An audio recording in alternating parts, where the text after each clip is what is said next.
بسم اللہ الرحمن الرحیم. السلام علیکم. کیسے آپ سب لوگ؟ الحمدللہ میں بالکل ٹھیک ہوں.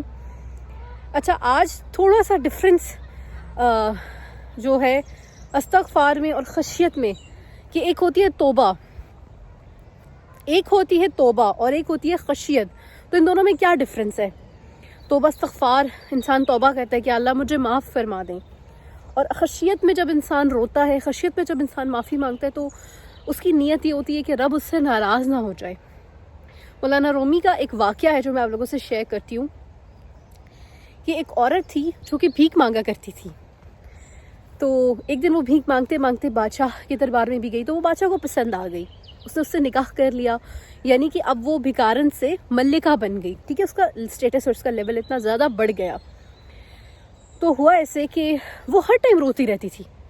اس کی کنیزائیں اس سے بڑا پریشان ہو گئیں کہ یہ ملکہ کو کیا مسئلہ ہے، وہ ہر وقت روتی رہتی ہے، پریشان رہتی ہے. تو ایک کنیز نے ان سے پوچھا کہ آپ کے پاس تو ہر چیز ہے، ہر نعمت ہے، آپ اب ایک زمین سے اٹھ کے اللہ نے آپ کو آسمان پہ پہنچا دیا ہے، آپ ایک ملکہ بن چکی ہیں، پھر بھی ہر وقت آپ پریشان رہتی ہیں، آپ معافیاں ہی مانگتی رہتی ہیں، تو اس کی کیا وجہ ہے؟ انہوں نے کہا اسی وجہ سے تو میں روتی ہوں، اسی وجہ سے تو میں پریشان رہتی ہوں کہ کہیں مجھ سے میرا شوہر ناراض نہ ہو جائے، کہیں اسے میری کوئی بات بری نہ لگ جائے. تو وہ پریشان رہتی تھی. وہ کہتی تھی کہ یعنی کہ اب آپ یہ دیکھیں کہ وہ اس شوہر کے لیے پریشان رہتی تھی جس نے اس سے شادی کی، اس کو ملکہ بنایا، اس کو کتنا بڑا سٹیٹس دیا. تو انسانوں کا بھی یہی ہے کہ جب وہ اللہ سے معافی مانگتے ہیں اور اللہ پاک انہیں معاف فرما دیتے ہیں، انہیں کسی مقام پہ پہنچا دیتے ہیں، تو جو خشیت والے لوگ ہوتے ہیں نا، وہ اپنے رب سے گڑ گڑا کر پھر بھی معافیاں مانگتے ہیں. وہ اپنے رب کا دامن چھوڑتے نہیں ہیں. ہمارے پیارے نبی صلی اللہ علیہ وآلہ وسلم نے فرمایا تھا کہ میں دن میں 100 مرتبہ استغفار کرتا ہوں. تو اے لوگو، تم بھی استغفار کیا کرو، اللہ سے معافیاں مانگا کرو.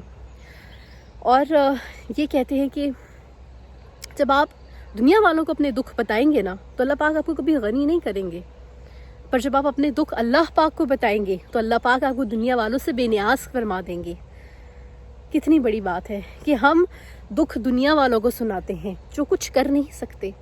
ہمیں دکھ اپنے اللہ کو سنانے چاہیے، ہمیں اپنے اللہ سے مانگنا چاہیے. اسی طرح کا ایک اور واقعہ ہے کہ ایک شخص تھا جو بہت زیادہ امیر تھا. ایک وقت تھا کہ وہ بہت زیادہ امیر ہوا کرتا تھا، پھر اس پہ آزمائش آئی اور اس پہ ایک ایسا وقت آیا کہ وہ بہت زیادہ غریب ہو گیا. تو اب جب وہ غریب ہو گیا تو پھر اس نے اللہ پاک سے دعائیں کرنا شروع کر دیں. ہم پہ بھی جب مصیبت آتی ہے تو ہم کیسے اللہ کا در پکڑ لیتے ہیں اور کیسے دعائیں کرنا شروع کر دیتے ہیں. تو اس نے بھی اللہ سے دعائیں کرنا شروع کر دیں. تو فرشتوں کو اللہ پاک نے کہا کہ یہ کیا مانگتا ہے؟ فرشتوں نے کہا یہ تو بڑا گناہگار ہے، کبھی اس نے آپ کی عبادت نہیں کی، کبھی دل سے آپ کے پاس نہیں آیا. تو اللہ پاک نے کہا کوئی بات نہیں، اب آیا ہے نا تو اس کو نواز دو. تو فرشتوں نے کہا کہ یہ محبت سے نہیں آیا، یہ تو بس ڈر کے آیا ہے، اس کو تو ضرورت پڑی ہے تو یہ آیا. تو اللہ پاک نے کہا کوئی بات نہیں، اس کو دے دو. اور اس کو مل گیا. اس کو پھر سے اس کو ترقیاں ہونا شروع ہو گئیں، اس کے پاس سب کچھ آ گیا.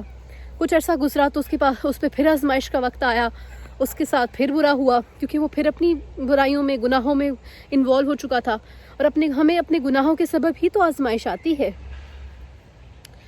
تو پھر سے اس پہ آزمائش آئی، وہ پھر سے اللہ کی طرف لوٹا.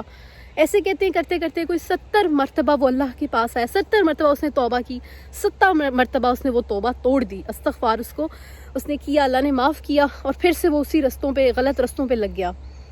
تو ایک دن وہ بیٹھا ہوا تھا، اسے خیال آیا کہ میرا اللہ کتنا رحیم ہے، کتنا کریم ہے کہ میں اللہ کی بارگاہ میں جاتا ہوں، توبہ استغفار کرتا ہوں، معافیاں مانگتا ہوں، تو اللہ پاک مجھے نواز دیتے ہیں.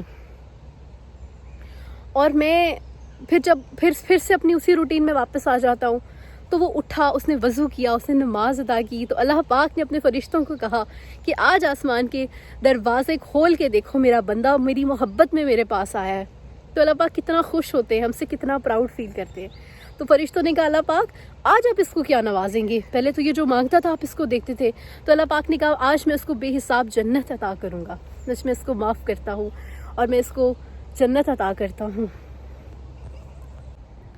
تو آپ بھی اللہ پاک سے مانگیں، اللہ پاک آپ کو نوازیں گے. اور رب سے سچے دل سے استغفار کریں اور ہر وقت دعا بھی کرتے رہیں اپنی گناہوں کی معافیاں مانگیں، اپنی ہدایت کی دعا کریں. اپنا بہت خیال رکھیے گا اور مجھے بھی دعاؤں میں بہت یاد رکھیے گا. اللہ حافظ.